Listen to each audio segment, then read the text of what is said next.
હે સ્વામિનારાયણ. અરે તારીખ આજે 31 ઓક્ટોબર 2025 રોજના અનુક્રમમાં આપણે શ્રી રામાનુજાચાર્ય કૃત વ્યાસસૂત્રનું શ્રી ભાષ્ય જે છે એની ચર્ચા કરી રહ્યા છે. ગઈકાલે આપણે જોયું કે જગતગુરુ રામાનુજાચાર્યએ એવું કહ્યું કે ભાઈ જે જ્ઞાતા જે છે તે પોતે એમ કહે કે કેવો છે તો જ્ઞાન નામના ગુણને ધારી રહ્યો છે અને એ જ્ઞાતા બીજો કોઈ નહીં પણ એ આત્મા જ છે.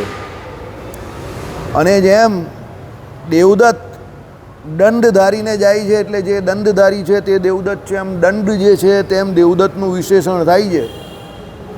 એ જ પ્રમાણે એમ કહી કે આત્મા જે છે એનું અપૃથક સિદ્ધ વિશેષણ શું છે તો એનામાં રહેલું એનું જ્ઞાન છે. એટલે જ્ઞાન કહેવું કે આનંદ કહેવું એ બંને આત્માના શું છે અપૃથક સિદ્ધ વિશેષણો છે. અપૃથક સિદ્ધ વિશેષણનો અર્થ એવો થાય કે જે આત્માથી કદી પણ છૂટા પડતા નથી. એટલે આનો મતલબ એવો થાય કે જ્યાં સુધી તમે તમારા સ્વરૂપને વિશે રમો છો કે રચો છો કે રહેવું છો ત્યાં સુધી તમને કોઈ પણ દુઃખ અડી શકતું નથી. કારણ કે તમે પોતાના સ્વરૂપે કરીને જ કહેવા છો જ્ઞાન આનંદ, એટલે જ્ઞાન સ્વરૂપ આનંદ સ્વરૂપ, અને એની જોડે જ્ઞાન અને આનંદ નામના ગુણ જે છે એ પણ તમારે આશરે રહેલા છે. એટલે જ્યાં સુધી આપણે આપણા પોતાના સ્વરૂપને વિશે કે પછી જ્યાં સુધી આપણે આપણી સ્થિતિને વિશે કે ભગવાનને વિશે રમણ કરતા હોઈએ, ભગવાનનું ભજન કીર્તન કરતા હોઈએ, ત્યાં સુધી દુઃખની કોઈ દુઃખની આપણે એમ કહીએ ને કે અનુભૂતિ જે છે તે થતી જ નથી. પણ જેવા તમે ભગવાનને છોડો કે પોતે પોતાના સ્વરૂપમાંથી એટલે પોતાની સ્થિતિમાંથી ડગી જાઓ અને માયાને વિશે તમે આવી જાઓ એટલે તમને બધી મગજમારી ચાલુ થાય, બધી અનુભૂતિ ચાલુ થાય દુઃખની. પોતે પોતાને શરીર સમજવું એ સૌથી મોટું અજ્ઞાન છે અને એ જ સૌથી મોટું દુઃખનું કારણ છે.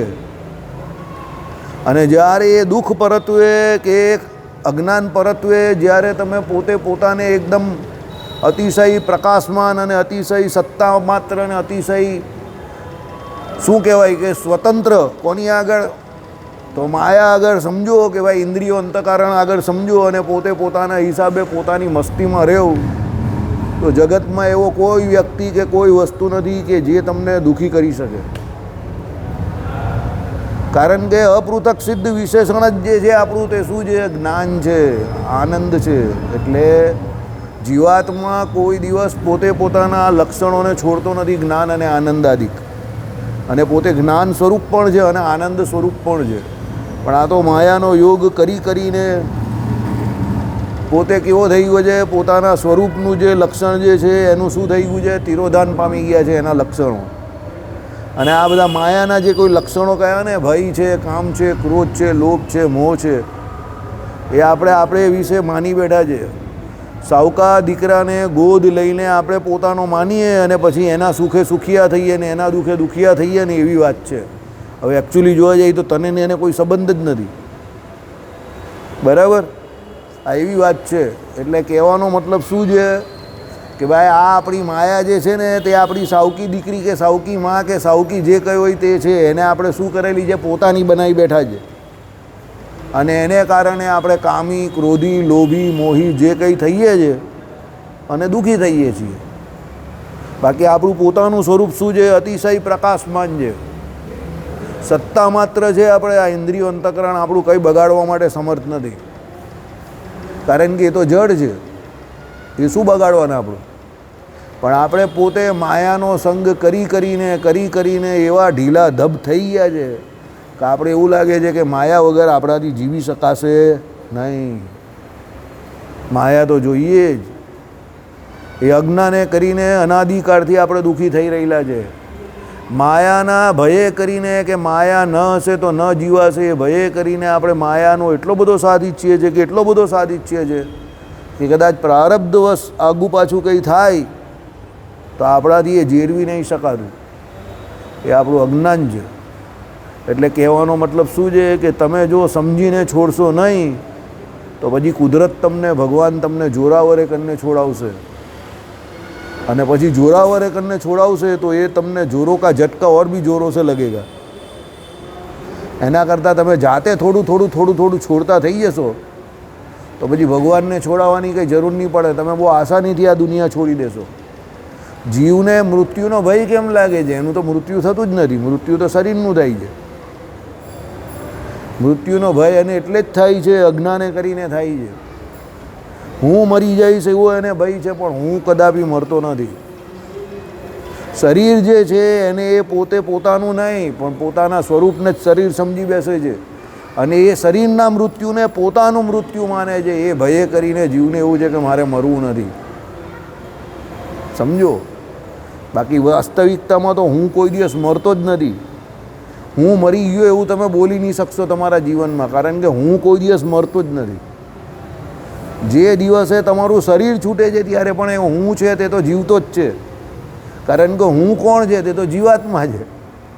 એને શરીર જોડે કંઈ લાગતું ઓળખતું નથી, પણ એ અજ્ઞાને કરીને શરીરને પોતાનું માને છે એવું નહીં, પોતે શરીર છે એવું જ માની બેસે છે. પોતાનું માને તો પણ એવી વાત છે કે પોતાનું તો એનાથી જુદું થયું ને. ભલે પોતાનું છે પણ થયું તો જુદું ને. સમજો. પોતે પોતાના સ્વરૂપને, એટલે જીવ પોતે પોતાને જ આ શરીર રૂપે સમજી બેસે છે. એને કરીને શરીરમાં જે કંઈ આદિ વ્યાધિ ઉપાધિ આવે એનાથી એ દુઃખી થાય છે. બાકી વસ્તુતા એ પોતાના સ્વરૂપમાં રમણ કરતો હોય, દુઃખનું કોઈ કારણ જ નથી. એટલે અહીંયા શું કહ્યું કે જેમ દંડ દેવદત્તનું વિશેષણ બને છે તેમ, બરાબર. એટલે શું કહ્યું? અનુભૂતિ હુંનું વિશેષણ બનીને રહી છે. એટલે અનુભૂતિ જે છે, જ્ઞાન જે છે, અનુભૂતિ જે છે, સંવિત જે છે, તે હું એટલે આત્માનું શું બને છે? વિશેષણ બને છે. બરાબર. ચાલો, આ રીતે હું અનુભવું છું એમ પ્રત્યય બુદ્ધિ થાય છે. તમે જ્યારે કંઈ પણ અનુભવ કરો ત્યારે તમને પ્રત્યય બુદ્ધિ શું થાય? હું અનુભવું છું. બરાબર. એટલે તમને જે અનુભૂતિ થઈ એ તમે અનુભવો છો. તો એ અનુભૂતિ જે છે, જે અનુભવો છે, તે તમારા હું કરતાં કેવી છે? જુદી છે. બરાબર. ચાલો. આમ હું શબ્દના અર્થને અનુભૂતિ વિશિષ્ટ તરીકે પ્રકાશ કરતો હું અનુભવું છું એવો જે પ્રત્યય એટલે જ્ઞાન અનુભવ, તેને વિશેષણ માત્ર પરત્વે શા માટે લાગુ પાડવા ઈચ્છો છો? એમ કરવું તે તો દંડવાળો દેવદત્ત એ પ્રત્યયને માત્ર દંડ પરત્વે લાગુ પાડવા જેવું થાય છે. એટલે દંડવાળા દેવદત્તને દંડ વગરનો કેવો, એના જેવી વાત છે. જે દંડવાળો છે તે તો દંડવાળો જ છે ને. બરાબર. ચાલો. એટલે કેવું છે, તમે જે જોવું છો કે ભાઈ એ જ્ઞાન જે છે, અનુભૂતિ જે છે, આત્માનું વિશેષણ છે, તો પણ તમે એને સ્વીકાર કરતા નથી. આવું રામાનુજાચાર્યએ સાબિત કર્યું. આગળ વળી જે એમ કહ્યું કે હું સ્થૂલ છું એ પ્રકારે જેને દેહમાં આત્મબુદ્ધિ છે તેને આત્મામાં જ્ઞાતૃત્વનો પ્રતિભાસ થાય છે, માટે જ્ઞાતૃત્વ મિથ્યા છે એમ કહેવું પણ બરાબર નથી. ભાઈ હવે એ લોકો બધાને મિથ્યા માને છે, તો જ્ઞાતૃત્વ પણ જે મિથ્યા છે એવું જે કહેતા હોય તો એ પણ બરાબર નથી. કેમ? સાંભળો.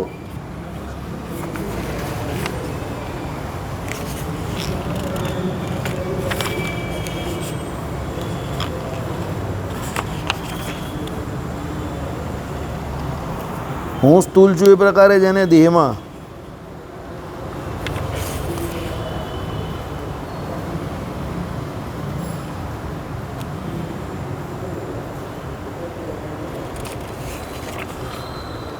કાં લખેલું છે એનો જવાબ જ નથી આપ્યો. ચાલો, કંઈ નહીં, તો આગળ આવશે.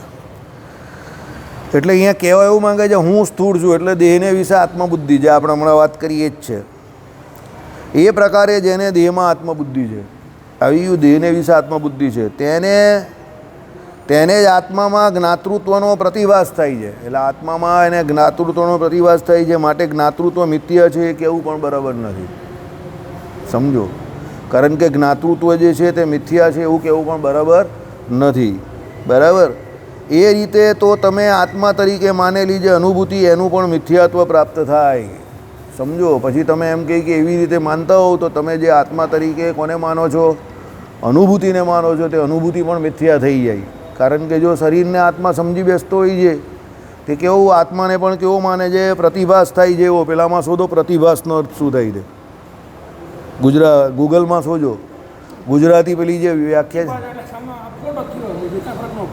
એનું પ્રતિબિંબ કહીએ તે. ચાલો ને, ભાસ એટલે એ જોઈ, પણ આમાં પાક્કો અર્થ જોઈ લઉં ને એ શું અર્થ કરે તે આપણે આપણું નહીં ચલાવવાનું નહીં યાર, એ તો આપણે તો આપણું તો ખબર જ છે.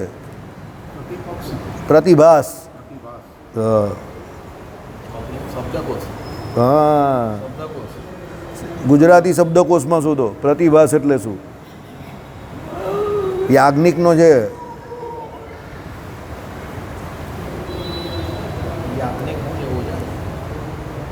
યાજ્ઞિક તો એની અટક છે, એનું નામ શું છે તો હું ભૂલી ગયો પાછો.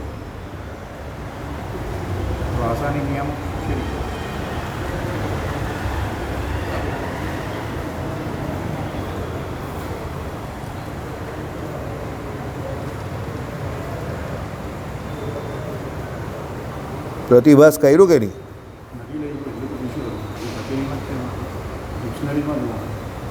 પ્રતિભાસ શબ્દનો અર્થ કર દો, તારો મોબાઈલ તો બધો મારાથી યુઝ નહીં થશે. એટલે પ્રતિભાસ શબ્દ પેલા ગુજરાતી શબ્દકોશમાં ખરો. પ્રતિભાસ શબ્દનો અર્થ શું કયો? આત્મામાં જ્ઞાતૃત્વનો પ્રતિભાસ થાય છે, માટે જ્ઞાતૃત્વ મિથ્યા છે.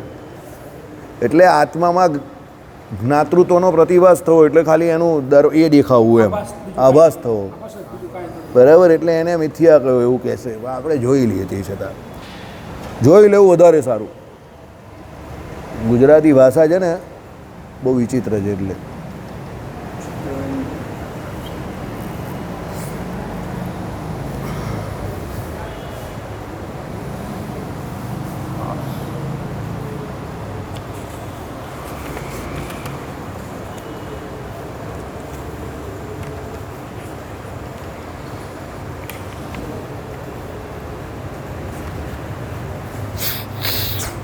શું આવ્યું? હે નથી આવ્યું? આવ્યું? તારામાં શબ્દકોશમાં લખતો ખરો જીગર પ્રતિભાસ? તો મોબાઈલ તો તું જ ઓપરેટ કરી શકશે, હું નહીં કરી શકું.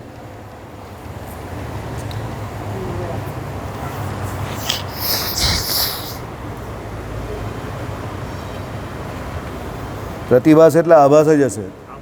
આભાસ જ છે ને? હા, આભાસ, પ્રતિબિંબ, ઝાંખી. ચાલો, હા, આપણી પાસે એક પેન્સિલ અહીંયા રાખો તમે લોકો. એનાથી શું છે કે આવા કોઈ અર્થ હોય ને તેને ટીક કરીને લખી દેવાય અહીંયા આભાસ એમ. એટલે પછી બીજી વખત વાંચીએ તો યાદ રહે. પેન્સિલ રાખજો, કાલથી એક પેન્સિલ લઈ લેજો અને છોલીને બરાબર રાખવાની, એટલે આપણે લખી દઈએ અહીંયા. એટલે પછી બીજી વખત જ્યારે આવે ને તો શોધી નહીં કરવી પડે. ચાલો સાંભળો, બહુ સીધું છે, એમ બહુ અઘરું કંઈ નથી આમાં, પણ પૂછી લીધેલું વધારે સારું. વરી જે એમ કહે છે કે હું સ્થૂળ છું, એ પ્રકારે જેને દેહમાં આત્મબુદ્ધિ છે, એટલે જે દેહાભિમાની છે, જેને દેહને વિશે આત્મબુદ્ધિ છે તેવા, તેને જ આત્મામાં જ્ઞાતૃત્વનો પ્રતિભાસ થાય છે. એટલે એને આત્માને વિશે એવું થાય કે ભાઈ જ્ઞાતૃત્વનો આભાસ થયો, બરાબર. માટે જ્ઞાતૃત્વ મિથ્યા છે. ભાઈ એને એ જ્ઞાતૃત્વનો આભાસ થયો એટલે એ જ્ઞાતૃત્વ કેવું છે? મિથ્યા છે. એ કહેવું બરાબર નથી, બરાબર. એવું તમે કહો કે ભાઈ જ્ઞાતૃત્વ જે છે તે મિથ્યા છે, એ વાત કેવી છે? બરાબર નથી. કેમ? એ રીતે તો તમે આત્મા તરીકે માનેલી જે અનુભૂતિ એનું પણ મિથ્યાત્વ પ્રાપ્ત થાય. જો તમે એવું કહો કે દેહાભિમાની વ્યક્તિને આત્મા જે છે એનું જ્ઞાતૃત્વ એટલે એનું જ્ઞાતાપણું જે છે તે મિથ્યાપણાને હિસાબે ભાસ થાય છે, ઓરિજિનલ આત્મા કોઈ જ્ઞાતા જેવો છે જ નહીં, એવી તમે જો દલીલ કરો તો પછી તમે જે અનુભૂતિને આત્મા સમજો છો તો એ અનુભૂતિ પણ તમારી મિથ્યા થઈ જશે. કારણ કે એકચ્યુઅલી અનુભૂતિ જે છે તે બીજું કંઈ છે જ નહીં. અનુભૂતિ પોતે શું છે? તો આત્માને સંલગ્નપણે જોડાયેલી, એની જોડે જોડાયેલી જે કોઈ આપણે કહીએ કે ભાઈ જ્ઞાન જેમ આત્માનું અપૃથક સિદ્ધ વિશેષણ છે, તો એ જ્ઞાન જે છે એના અનુલક્ષમાં જ બધી અનુભૂતિ થાય છે. એટલે આત્માના જ્ઞાતાપણામાં જ અનુભૂતિ આવી જાય છે. તો જો એનું જ્ઞાતૃત્વ તમને આભાસી લાગે તો પછી એની અનુભૂતિ બી આભાસી થઈ જાય. એટલે જો તમે એવી રીતે અનુભૂતિને આભાસી કહો કે અનુભૂતિને આત્મા કહો તો આત્મા પોતે જ આભાસ માત્ર જેવું થઈ જાય. સમજ પડે છે? જો કહેવા ખંડન કેવી રીતે કર્યું એ સમજો.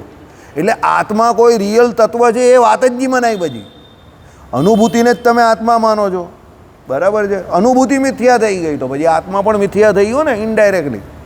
તો આત્મા તો મિથ્યા છે નહીં. કેમ? જો આત્મા મિથ્યા હોય તો આ સુખી થવું, દુઃખી થવું, સ્વર્ગલોકમાં જવું, નર્કલોકમાં જવું, આ બધી જે ક્રિયાઓ થાય છે તે આત્મા એના કર્મ કરે એ પ્રમાણે થાય છે. તો પછી આત્મા જ મિથ્યા હોય તો પછી આ બધી ક્રિયાઓ એને લાગે પડે જ, લાગુ જ નહીં પડે ને. તો પછી આ સુખ દુઃખ પણ એને લાગુ નહીં પડે, આ અનુભૂતિ એને કંઈ જ ન લાગુ પડે, કારણ કે એ તો મિથ્યા છે. મિથ્યાનો અર્થ શું થાય? જે નથી અને દેખાય તે. જો આત્મા મિથ્યા જ હોય, એની અનુભૂતિ મિથ્યા એટલે આત્મા મિથ્યા થઈ ગયો, તો પછી એ મિથ્યા જ હોય તો પછી તેને કંઈ લાગે જ નહીં. સમજો? એટલે અહીંયા શું થયું કે ભાઈ એ રીતે તમે આત્મા તરીકે માનેલી જે અનુભૂતિ એનું પણ મિથ્યાત્વ પ્રાપ્ત થાય છે, કારણ કે અનુભૂતિ પણ દેહાત્મ બુદ્ધિ છે તેને જ પ્રતીત થાય છે. તમે કહેશો કે અનુભૂતિ મિથ્યા નથી, ભાઈ તમે એમ કહ્યું કે ભાઈ અનુભૂતિ મિથ્યા નથી, ચલો, કારણ કે સકળ અન્ય પદાર્થનો બાદ કરનાર જે તત્વજ્ઞાન તેણે કરીને પણ અનુભૂતિનો બાદ થતો નથી. એ લોકો એવું કહે છે કે અનુભૂતિનો કોઈ દિવસ બાદ થતો નથી, અનુભૂતિ સ્વયં પ્રકાશ છે, નિત્ય છે. બરાબર? કોણ કહે છે એવું? અદ્વૈતીઓ કહે છે. આગળ આવ્યું ને કે આ લોકોની અનુભૂતિ નિત્ય છે. બરાબર? એ તો આપણે એવું કહ્યું કે ભાઈ અનુભૂતિ કેવી છે? આત્માને આધારે રહેલી છે, અને અનુભૂતિ કેવી છે? નિત્ય હોતી નથી. ચાલો, એટલે શું કહ્યું કે ભાઈ સકર જે કોઈ અન્ય પદાર્થનો બાદ કરનાર, એટલે એ લોકો જે કોઈ ભેદને તો માનતા જ નથી, અને ભેદ જે છે તેને તે લોકો મિથ્યા માને છે. એટલે એ લોકો શું કહે છે? સકળ અન્ય પદાર્થનો બાદ કરનાર જે તત્વજ્ઞાન તેણે કરીને, કે ભાઈ બીજું કંઈ છે નહીં, સર્વ ખલ્વિદમ બ્રહ્મ સવર બ્રહ્મ ભરા હે. જગતમાં બીજું કંઈ જે કંઈ તમને દેખાય છે તે બધી ભેદ બુદ્ધિ તમને જે છે તે કેવી છે? મિથ્યા છે. વસ્તુતા એ ભેદ કોઈ છે નહીં. તો એ ભેદ બુદ્ધિને દૂર કરનાર શું છે? તો એ અનુભૂતિ છે. એવું તત્વજ્ઞાન. કયું તત્વજ્ઞાન? કે હું આત્મા છું એમ.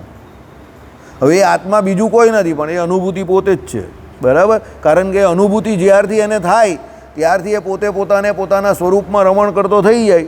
એટલે એમ કહે કે એને આ બધી ભેદ બુદ્ધિ મટી જાય. આ કોનું માનવું છે? આ કોનું માનવું છે? અદ્વૈતીનું.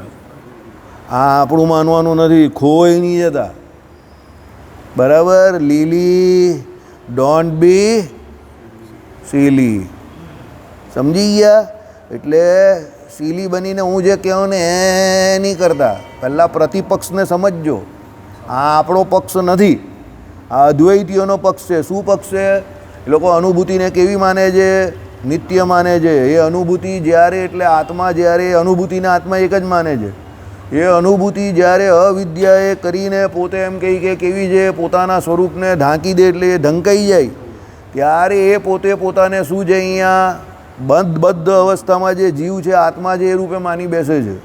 જ્યારે એને પોતે પોતાના સ્વરૂપનું જ્ઞાન થઈ જાય, સમજો, એટલે એ પોતે પોતાના સ્વરૂપમાં રમણ કરવા માંડે, એટલે એને એના સ્વરૂપનું જ્ઞાન થઈ ગયું, એટલે એને જે આ બદ્ધ અવસ્થા જે છે તે ટળી ગઈ, એટલે એ પોતે પોતાને હું બ્રહ્મ છું એ પ્રમાણે પાછી માનવા માંડે.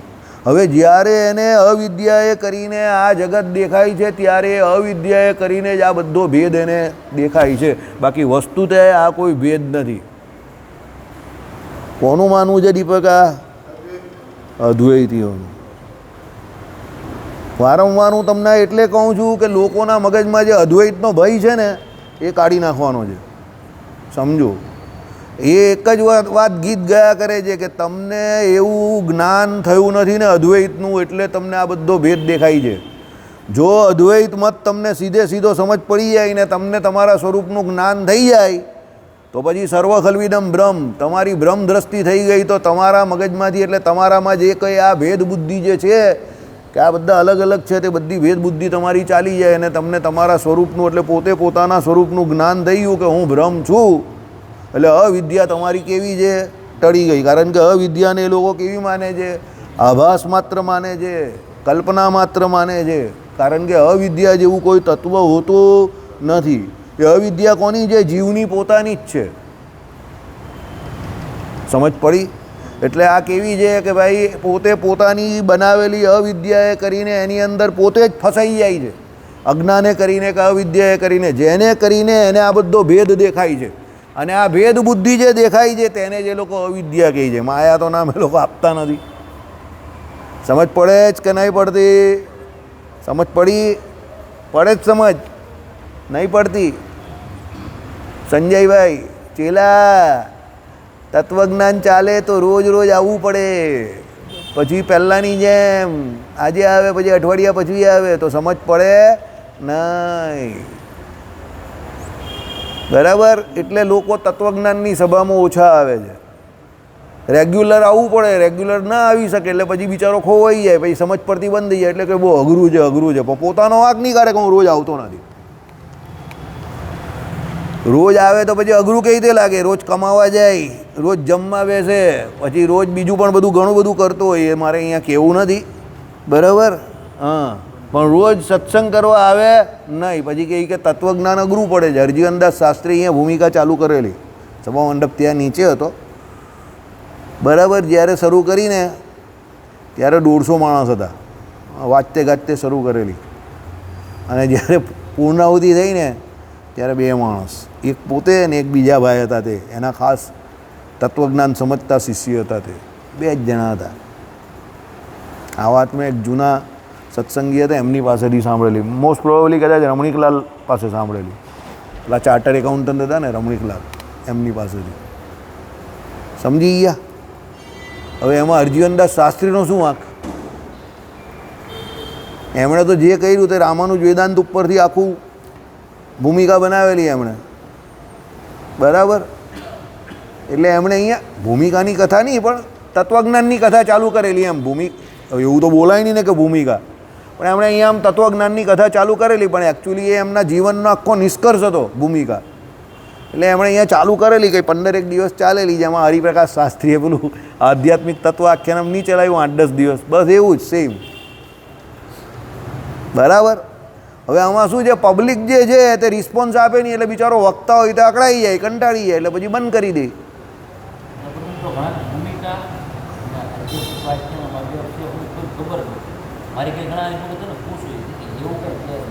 નહીં ખબર હોય, હવે ખબર નથી તે હવે એને તો શું કહીએ આપણે હવે, બરાબર. ચાલો, तुम्हारा बेड लक खराब है, बीजू तो क्या करेंगे. हाँ, तो बेड लक જ ખરાબ છે, तेरा तो बेड लक ही खराब है. ચાલો.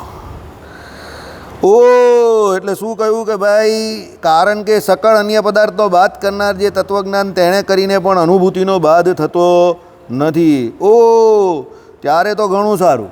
ભાઈ તમે જ કેવું છો કે બધા અજ્ઞાનનો તત્વજ્ઞાને કરીને બાદ થાય, બરાબર. તો એમ કહી કે તત્વ જે એટલે શું કહ્યું, અન્ય પદાર્થનો બાદ કરનાર તત્વજ્ઞાન તેણે કરીને પણ અનુભૂતિનો જ બાદ થતો નથી. તો આપણે કહ્યું શું કહ્યું, તો ઘણું સારું. એ રીતે તો ત્યારે જ્ઞાતૃત્વ પણ મિથ્યા નથી, કારણ કે તત્વજ્ઞાને કરીને એનો બાદ થતો નથી. તમે ગમે એવું તત્વજ્ઞાન દોડાવો, પણ આત્માનું જ્ઞાતાપણું જે છે એ તો સુસિદ્ધ જ છે ને. તમે એને કેવી રીતે મિથ્યા કઈ સાબિત કરી શકો, એનો બાદ કેવી રીતે કરી શકો? જો આત્માનું જ્ઞાતાપણું સિદ્ધ નહીં થાય તો પછી આને ગમે ત્યાં આના ઘરેથી અહીંયા સુધી આવે ને ગાયની સેવા કરો, એ શું કામ આવે? સેવા તો એ બીજાની જ કરે છે ને, ગાયની જ કરે છે ને. તો ગાય તો એનાથી જુદી જ છે ને, તો એ થોડો ગાય છે. અમારે ત્યાં રાજુભાઈ ગાય ત્યારે કહ્યું કે હું ગાઉં છું, એટલે બધા કહે કે રાજુભાઈ શું છે, ગાય છે. પણ રાજુભાઈ ગાય છે એટલે કંઈ 4 પગવાળી ગાય થોડો છે. એ તો ગાય છે એટલે ગાવું એ અર્થમાં ગાય છે એમ કહી છે. એ તો ભજન ગાય છે. તેમ આ ભાઈ જે છે તેનું જ્ઞાતાપણું એને એવું કહીશ કે ભાઈ ગાયની સેવા કરીશ ગૌશાળામાં તો ભાઈ મારું કંઈક સારું થશે. તો અહીંયા સુધી આવે તો છે જ નહીં, તો એનું જ્ઞાતાપણું તો છે જ નહીં. ભલે એને અદ્વૈતમાં ખબર નહીં પડે, પણ એમાં તો ખબર પડે છે ને કે ભાઈ ગાયની સેવા કરવાથી મારું સારું થશે. તો એ વસ્તુ શું સાબિત કરે છે કે આત્મા તો જ્ઞાતા તો એનો આત્મા પણ છે, કારણ કે બીજા વિષયને જાણે છે. બીજી પણ એ ઘણી બધી એવી બાબતો જાણે છે કે જે એનાથી બીજાથી જુદી હોય. પેલાએ આમ કર્યું, આણે આમ કર્યું, આજે આમ થયું, તેણે તેમ થયું, એ જે કહે છે સમજો, તો એ કહેવું શું સિદ્ધ કરે છે કે એ આત્માનું જ્ઞાતાપણું સિદ્ધ કરે છે. કારણ કે એ બીજાની જે કંઈ વાત કરે છે તો એ બીજાની વાત કઈ રીતે કરી શકે? જ્યારે એનું આત્મા જ્ઞાતા હોય તો કરી શકે ને. એ પોતા વિશે વાત કરતો હોય તો એ આત્મા જે છે એનો તે જ્ઞાન સ્વરૂપ છે એવું સિદ્ધ થાય. પણ જ્યારે બીજા વિશે વાત કરતો હોય તો એનો આત્મા કેવો છે, જ્ઞાતા છે, એ સુસિદ્ધ જ થાય ને. તો હવે એનું જ્ઞાતાપણું તમે કેવી રીતે છીનવી શકો? સમજો. કારણ કે જ્ઞાન તો એનું શું છે, અપૃથક સિદ્ધ વિશેષણ છે. હવે એ જ્ઞાન એની જોડે રહેલો, આત્મા જોડે રહેલો જેનો ગુણ હોય તો એને લઈને એ જ્ઞાતા તો સિદ્ધ થવાનો જ છે, બરાબર. તો પછી તમે એ આત્માથી એને જુદું કઈ રીતે કરી શકો? જુદું પડે એવું જ નથી. સમજો. તમને તત્વજ્ઞાનમાં સમજ પડે કે ના પડે, કે ઓછી પડે કે વધારે પડે, કે 2 વાતમાં પડે ને 8 વાતમાં ન પડે, કે 8માં પડે ને 2માં ન પડે, પણ એનાથી એવું સિદ્ધ નહીં થતું કે તમારો આત્મા જ્ઞાતા નથી. ચીલા સમજ પડે જ કે નથી પડતી? જ્ઞાતા તો છે જ આત્મા. કેમ? એનું જાણપણું તો છે જ. વિષય જે વિષયમાં તમને રસ હોય એ વિષયમાં સમજ પડે. હમણાં આપણે અહીંયા પાણીપુરીનો પ્રોગ્રામ રાખીએ કે મસ્ત મસ્ત પૂરી બનાવે, પાણી લઈ આવું છું ઘરેથી મારા પુદીનાનું, બરાબર, અને પૂરી જે છે તે પેલા મંદિરથી ઉચકી લાવું છું 2-5 બોક્સ. તમને બધાને પેટ ભરીને પાણીપુરી મળશે તો પછી તમારા બધાનું આત્માનું જ્ઞાતાપણું કેવું સુસિદ્ધ થઈ જાય? થઈ જશે ને? કેમ? પાણીપુરી હવે અંદર છે શું? ખાલી પાણી છે ને પૂરી છે. બોલો હવે એમાં કંઈ બહુ મોટી વાત નથી. છે ખાલી પાણી ને પૂરી. હવે એમાં તમને આટલું બધું કાં કંઈ એ થઈ ગયું? કોઈના પણ કોઈ પણ કાર્યક્રમમાં આયોજનમાં જાઓ, પાણીપુરીવાળાને ત્યાં અને ઢોસાવાળાને ત્યાં લાઈન હોય ને હોય જ. હાલા મેં કહું કે આ કંઈ લોકોને જબરું ગયેલું છે. પેલો બિચારો છે બીજું બધું આખી થાળીને એવું બધું વેચતો હોય ને, એ નવરો બેઠેલો હોય. કોઈ પણ કાઉન્ટર પર તમે જાઓ ને, પેલા મોટા મોટા શું કહીએ ને આપણે, હા, પ્રસંગોમાં અમે જઈએ નહીં ઘણા સમયથી, એટલે અમારા મોડા પર બહુ આવે નહીં. તો મને કહી ગયા પેલા કેટરિંગવાળા 2-4 ભાઈઓ મારા, એ કે અમારે સૌથી વધારે તૈયારી પાણીપુરી અને ઢોસાની કરવી પડે. હું કેમ? તે કંઈ જેટલા લોકો આવે ને પહેલાં તે પાણીપુરીના કાઉન્ટર પર ને ઢોસા પર જ ને તા વાતો કર્યા કરે ને તા બેઠા બેઠા ખાયા જ કરે એમ ગઈ. પછી પેલા બીજા હોય તે લોકો એ લોકોને ભગાવે પછી જાય એમ ગઈ. જાય જ નહીં ત્યાંથી. ત્રીજી કઈ જગ્યા પર ભીડ હોય ખબર? ચોખ્ખા ઘીની ગરમ ગરમ જલેબી બનતી હોય ને ત્યાં થોડીક ભીડ હોય, અને ચોથી આઈસ્ક્રીમ પર. બસ. બાકી રોટલી છે, શાક છે, આ બધું જેટલું આવે ને 10-20% માંડ વપરાતું હશે, બાકી બધું એમનું એમ જાય કેટરિંગવાળાનું. બોલો. અને એ શરત એ લાવેલો હોય પાછો કે પાછું લઈ લેવાનું, નહીં તો એને નુકસાન થઈ જાય ને. એટલે એ પછી એ લઈ જાય, પછી બીજે દિવસે રિસાયકલિંગ પ્રોસેસ ને બધા લોકો એને બહુ મસ્ત પ્રેમથી બહુ મજા આવી જાય. 800 રૂપિયાની થાળી ખાધી, 20 દિવસ જૂની ગ્રેવી ખાધી, એની કઈ પાછો સમજો. બધું રિસાયકલિંગ થતું હોય રોજે રોજ. બધું એવું જ હોય. અમારા ઘરની સામે જ અત્યારે ચાલે છે તો પેલો કાદવની અંદર તો પેલો હમણાં પરમ દિવસે જ હું ને ગોપાલભાઈ આમ ત્યાંથી ગાડી લઈને નીકળ્યા. ગોપાલ કહે કે આ તો જોની કાદવની અંદર તો પેલો બહાર પેલો નળમાં પેલું સાફ કરે ને અંદર પેલો ભંડારો ચાલતો હતો બરાબર પેલા સામે જ પેલે એમાં ગાર્ડનની અંદર અત્યારે જ ચાલે છે. કોઈ ધર્મનો જ ચાલે જ પાછો, એવું નહીં કે પેલા એ ધર્મનો ભંડારો ચાલે છે, કોઈ એનો જ છે. હવે આપણું તો પ્રસાદીનું, અમારે તો કંઈ ધ્યાન જ નહીં હોય. અમે તો કોઈ દિવસ ગાર્ડનમાં પણ નહીં જઈએ ને એમાં પણ નહીં જઈએ, ઘરની સામે તો પણ નહીં જઈએ. ઈચ્છા જ નહીં થઈ તેવી કાં જઈએ? બરાબર. એટલે કહેવાનું તાત્પર્ય શું છે? તમને ઓછી સમજ પડે, વધારે સમજ પડે, આમાં સમજ પડે કે બીજામાં સમજ પડે, કે ખાવામાં સમજ પડે, કે ઊંઘવામાં સમજ પડે, કે ટેસ્ટમાં સમજ પડે, કે બીજા કોઈ પણ વિષયમાં સમજ પડે, પણ તમને કોઈ પણ વિષયમાં સમજ પડે એનાથી એવું સાબિત થાય છે કે તમારો આત્મા જ્ઞાતા તો છે જ. તમને કપડાં લેવામાં સમજ પડે, કપડાં પહેરવામાં સમજ પડે તો જ્ઞાતા તો છે જ. કોઈ 2-4 વિષય તમને ન સમજ પડે એનાથી એવું સિદ્ધ થતું નથી કે તમારો આત્મા જ્ઞાતા નથી. સમજો, અહીંયા રામાનુજાચાર્ય એવું કહેવા માંગે છે. બરાબર. ચાલો,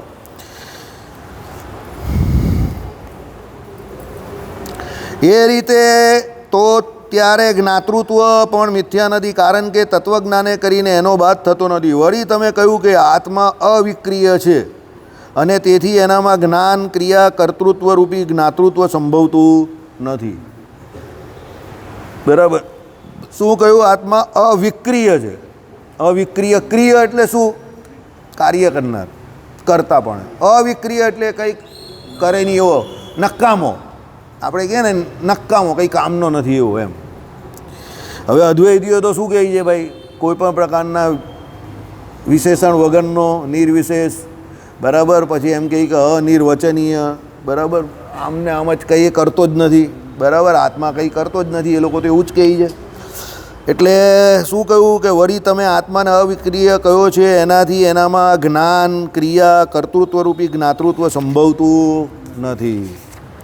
આ વિક્રિયા છે, આ બધી વિક્રિયા છે. જો જ્ઞાન હોવું, પછી જ્ઞાન થાય, પછી એ શું છે એ ક્રિયા કરવા જાય, પછી કર્તૃત્વરૂપી જ્ઞાતૃત્વ સંભવતો નથી એટલે એની વિક્રિયા છે. હવે એ લોકો શું કહે છે ભાઈ એ અવિક્રિય છે. કોણ કહે છે? અદ્વૈતીઓ. અદ્વૈતીઓ એવું કહે છે કે અવિક્રિય છે તો પછી એનામાં જ્ઞાતૃત્વ કેવી રીતે સંભવે? એટલે એ લોકો એવું કહે છે કે એનામાં જ્ઞાતૃત્વ સંભવતું નથી. કેમ? સમજો, આત્મા પોતે જ્ઞપ્તિ માત્ર છે એવું તે લોકો માને છે. હવે જ્ઞપ્તિ માત્ર છે એટલે શું છે? જ્ઞાન છે, અને જ્ઞાન છે તે આત્મા છે એટલે એ પોતે પોતાને ઓળખે છે. આવું તો એ લોકો માને છે. આપણે કહીએ ને આત્મા જ્ઞાન સ્વરૂપ છે એ પ્રમાણે. પણ એ લોકો અવિક્રિય કહે છે એટલે એ બીજા કોઈ વિષયને કે બીજા કોઈને ઓળખતો નથી, જાણતો નથી, કારણ કે એનામાં જ્ઞાતૃત્વ સંભવતું નથી. આવું કોણ કહે છે? હવે એ લોકો એવું કેમ કહે છે એ સમજો, કારણ કે બીજું કંઈ હોય તો બીજું કંઈ જાણવું પડે ને. એ લોકો બહુ સખત રીતે અદ્વૈત એટલે અદ્વૈત, કોર અદ્વૈત, એમ આ કોર અદ્વૈત છે, આમાં જે આવે એ કોર અદ્વૈત છે. આવા લોકો બહાર કોઈ નથી અત્યારે, બોલવાવાળા બહુ ઓછા હશે. આવા કોઈ લોકો નથી. મેં ઘણા બધા વક્તાઓને સાંભળ્યા. વાત બધા અદ્વૈત નહીં કરે પણ ઇનડાયરેક્ટલી પછી આને માનતા હોય, પેલાને માનતા હોય, પેલાની પૂજા કરતા. અરે ભાઈ તું અદ્વૈતને માને તો આટલી બધી પૂજા પાઠ કેમ કરે છે? પછી છેલ્લે બહાનું શું કરે ખબર? જગતગુરુ શંકરાચાર્ય વિષ્ણુ, શિવ, ગણપતિ, પાર્વતી અને સૂર્ય 5 દેવને શું કરતા હતા? પૂજ્યપણે માનતા હતા. એટલે અમે પણ માનીએ. તો ભાઈ વિષ્ણુ, શિવ, પાર્વતી આ બધા જુદા જુદા તો થયા, આ કાંઈ એક છે. તો પછી એ લોકો કહીશું એની અંદર રહેલું ભ્રમ એક છે. તો ભ્રમ એક છે તો તું ભ્રમને જ માનને ભાઈ. એટલે આ શું છે? આમ ને આમ બંને બાજુ છે.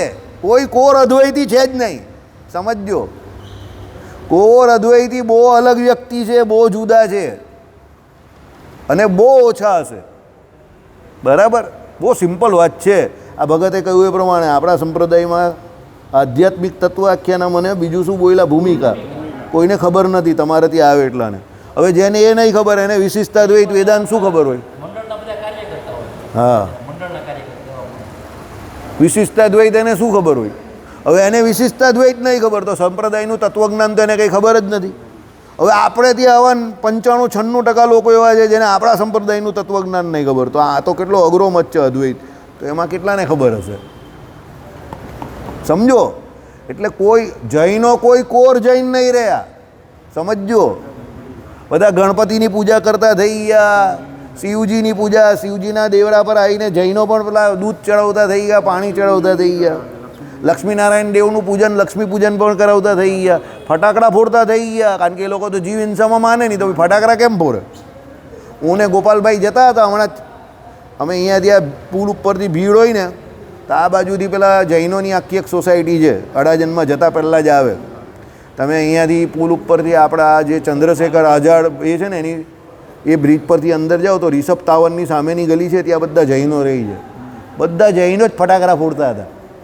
હવે એ લોકોમાં તો જીવ હિંસા બહુ મોટું પાપ છે. દિવાળીની બધે દિવસે અને ફટાકડા ફોડનાર કોણ બાજુ? એ તમને કહેવા તો વધારે નવાઈ લાગશે. એ લોકોના ઘરની બધી દીકરીઓ, છોકરાની બધી છોકરીઓ.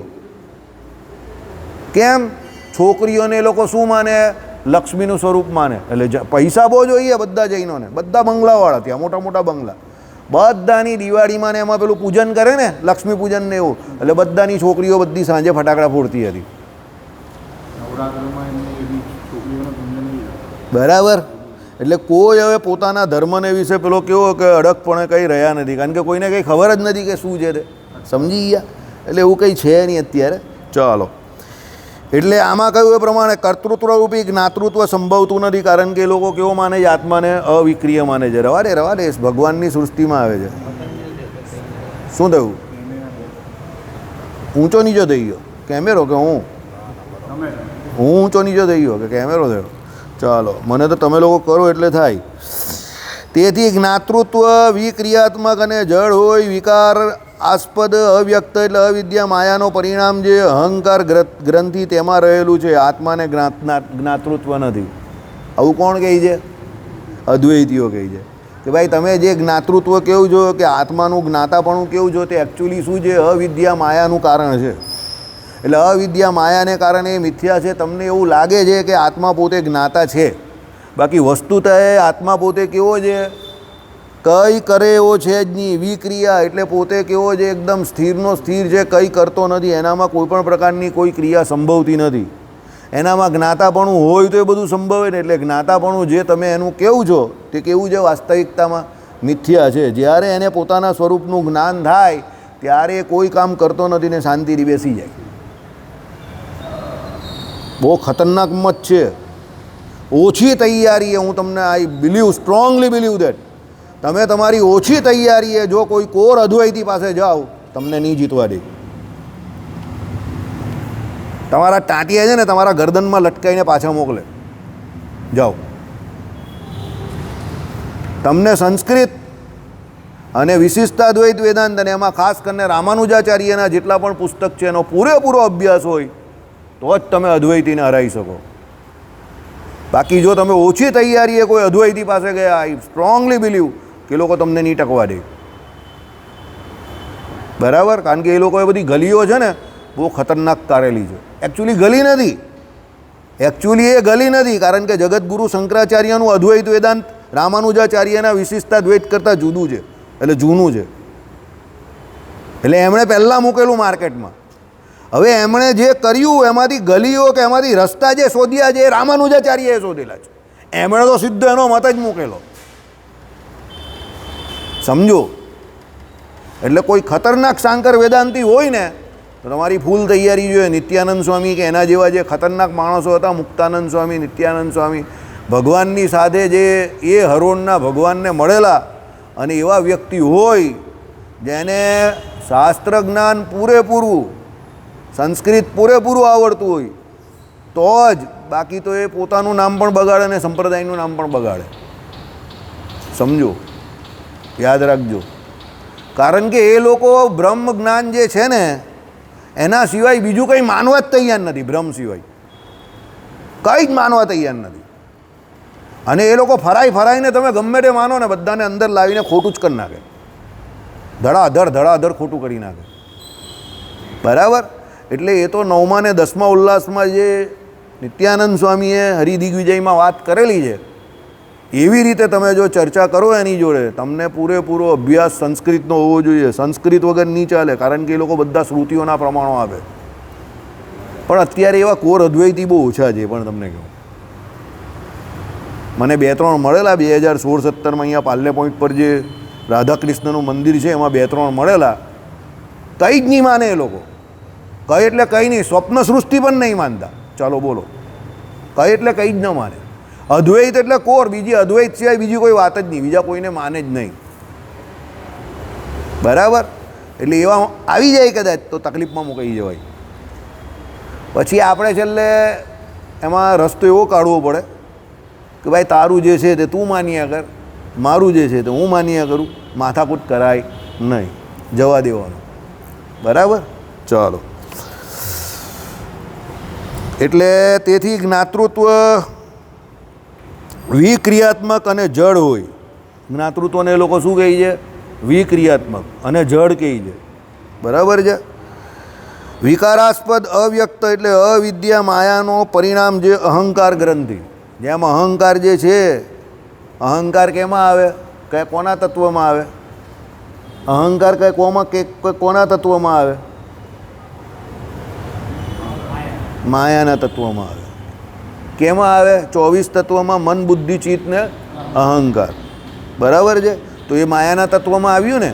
બસ જેવું એ માયાના તત્વમાં આપણે અહંકારને માનીએ છીએ ને એ લોકો જ્ઞાતૃત્વને એ પ્રમાણે જ અવિદ્યામાં કે એમાં માને છે, માયામાં જ માને છે.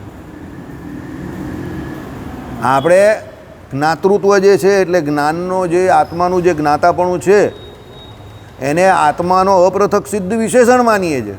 અને અહંકારને આપણે શું માનીએ છીએ? માયાનું માનીએ છીએ. બરાબર? અહંકાર સૌથી સૂક્ષ્મ છે. આપણા બધાની હકીકતમાં ઉત્પત્તિ ક્યાંથી થઈ છે ખબર જ તમને?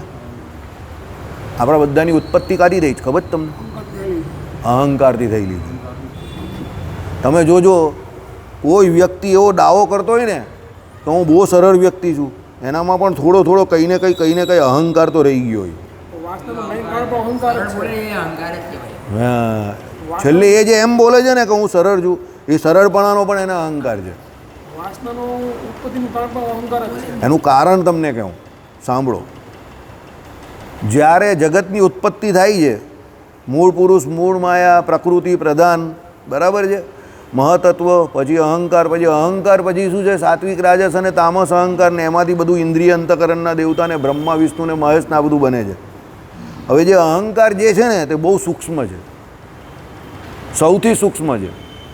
હવે જીવ જ્યારે પોતે પોતાને ઉપર ઉઠે, શરીરથી ઉપર ઉઠે, સમજજો, ત્યારે એ જે મન, બુદ્ધિ, ચિત્ત અને અહંકાર, પહેલાં તો 10 ઇન્દ્રિયો થઈ અને પછી અંતકરણ થયું. તો 10 ઇન્દ્રિયોમાં શ્રોત્રત્વક, રસના, ચક્ષુ, ગ્રહણ, વાક, પાણી, પાયુ, ગુદા, ઉપસ્થ. હવે 10 ઇન્દ્રિયોથી પોતે પોતાને પર સમજે. પછી શું? મનથી પર સમજે, બુદ્ધિથી પર સમજે, ચિત્તથી પર સમજે, છેક છેલ્લો અહંકાર આવે. કારણ કે જે અંતકરણ જે છે ને, જો અંતકરણ જીવની નજીક રહેલું છે, એટલે અંતકરણમાં જીવનું હું પણ વધારે છે ઇન્દ્રિયો કરતાં પણ.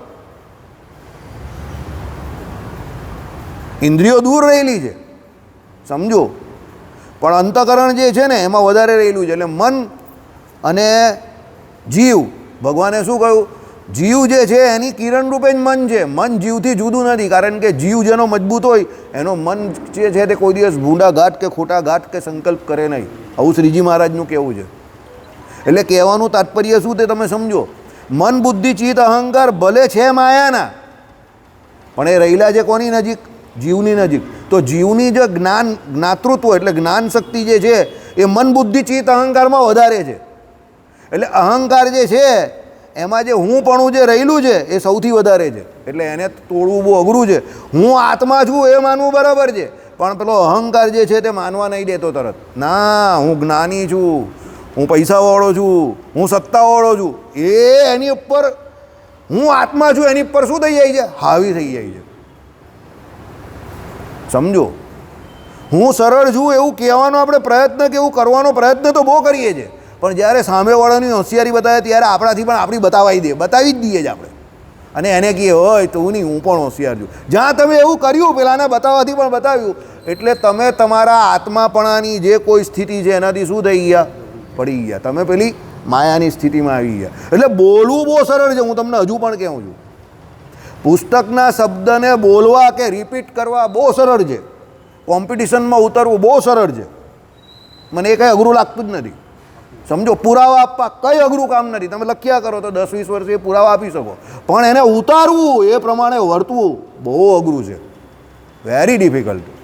અને આપણા જે જન્મ મરણનું કારણ જે છે ને એ આ છે. આપણે પુસ્તકમાંથી જાણીએ ઘણું બધું છે, સમજજો, પણ આપણે એને ઉતારી નહીં શકતા. જ્યારે સામેવાળો એના હુંપણા પર આવે છે ને તો આપણે પણ 100% ઘોડા જોડે ઘોડા ને ગધેડા જોડે ગધેડા થઈ જઈએ છીએ. પણ આપણે ત્યારે ગધેડા ઘોડાનો ફરક સમજતા નથી કે એ જે કરે છે તે એના અજ્ઞાને કરીને કરે છે. તો મારામાં રહેલું જ્ઞાન એ કામનું શું કે હું એના જેવો થઈ જાઉં? પણ એ જ્ઞાન આપણે ત્યારે યાદ આવતું નથી, વિસરી જાય છે. એટલે આપણા આચરણમાં એ જ્ઞાન નથી. જ્ઞાનનો અર્થ જ આચરણ છે, યાદ રાખજો. જો આચરણમાં જ્ઞાન ન હોય તો એ તો પોપટ બી રામ રામ બોલે છે. એનાથી શું? એને રામનો નિશ્ચય થોડો છે. સમજો, જ્ઞાનનો અર્થ જ આચરણ છે. બિલીવ મી, જ્યાં સુધી આચરણમાં જ્ઞાન ન આવ્યું, બહુ મોટી મોટી વાત કેટલા બધા લોકો ટીવી ઉપર કેટલી બધી કરે છે, એનાથી કંઈ સિદ્ધ નહીં થતું. પણ એ જ્ઞાન આચરણમાં હોય તો જ એ જ્ઞાન છે. અને એ આચરણમાં ક્યારે આવે? જ્ઞાન અંદરનો વિષય છે. અને જો અંદર જ્ઞાન થશે એવું કે ના, હું આત્મા છું અને મારે મોક્ષ જ કરવાનો છે ને ભગવાન જે છે એ જ મારા સ્વામી છે, તો પછી બધું કામ થવા માંડશે. પણ અંદર એવું ન હશે, અંદર આપણે શું છે ખબર? બધું સાબિત કરવાના ચક્કરમાં બહુ છે. હજુ આપણે મને બહુ આવડે છે, હું આમ છું, મને આ છે તે છે ફલાણું, પૈસા વગર તો ચાલશે નહીં, મને કોઈ ગરીબ કહેશે એ નહીં ચાલશે, મને કોઈ જાડો કહેશે એ નહીં ચાલશે, પાતળો કહેશે એ નહીં ચાલશે, મને કોઈ રોગી કહેશે એ નહીં ચાલશે, મને કોઈ ધોળાવાળવાળો કહેશે એ નહીં ચાલશે, લાંબાવાળવાળો કહેશે નહીં ચાલશે, મને કોઈ ગગો કહેશે નહીં ચાલશે. આ બધું આપણે ચાલતું નથી. અને એક બાજુ આપણે એવો દાવો કરીએ કે હું જ્ઞાની છું. એ ભગવાન, શું કહેવું? બહુ ડિફિકલ્ટ છે, પણ આ હકીકત છે. ડાયજેશન નથી. જો ખાવું અને પચાવવું બંનેમાં બહુ મોટો ફરક છે. ઇમ્યુનિટી પચાવવાથી વધે છે, ખાવાથી નહીં વધતી. જે જેટલું પચાવી શકે એટલી એની ઇમ્યુનિટી. એટલે અહીંયા જ્ઞાન જે છે આખો મુદ્દો અલગ છે. માહિતી એ બધી દુનિયાભરની અવેલેબલ છે. આ ગૂગલમાં હમણાં નીકળી ગઈ. પ્રતિભાસ એટલે શું? તો આ ભાઈએ કાઢ્યું યાજ્ઞિકના શબ્દકોશમાં. પ્રતિભાસ એટલે આભાસ, ખ્યાલ, જે કંઈ કેવું તે સમજો. માહિતી તો અત્યારે ટીપ ઓફ કમ્પ્યુટર પર તમને ધાડ દઈને મળી જાય છે. તો માહિતી એ જ્ઞાન નથી, કારણ કે માહિતી એ ફક્ત વિષય છે. સમજો, એ વિષય બધા બહાર રહેલા છે. તો જ્ઞાન શું છે? તો જ્ઞાન અંદર છે. એટલે આપણે બધાને જ્ઞાન થયાનો શું થઈ ગયો છે? ભ્રમ થઈ ગયો છે. એ માહિતી જે આપણે અહીંયા મળે છે પુસ્તકોમાંથી કે કથા વાર્તામાંથી, એને આપણે જ્ઞાન સમજી બેસીએ છીએ. જો જ્ઞાન હોય તો આપણા આવા જે કોઈ આપણે રોજબરોજ ચરિત્રો કરીએ છીએ ને, બરાબર, અરીસામાં પોતાની જાતને જ જોજો અને તમે જે ચરિત્ર કરો છો તમારી જાતને જ પ્રશ્ન પૂછજો, બીજા કોઈને નહીં. તો તમે જે ચરિત્ર કરો છો કે જગતને જે તમારા ચરિત્રો બતાવવા માંગો છો, જે કંઈ પણ કરો છો, તમને જો જ્ઞાન થઈ જાય તો એ ચરિત્ર તમે કરો કે નહીં કરો તમારી જાતને પૂછજો. બરાબર? એટલે આપણે બધા માહિતી ભેગી કરીએ છીએ, જ્ઞાન નથી. શ્રીપતિમ શ્રીધરમ સર્વદેવેશ્વરમ ભક્તિ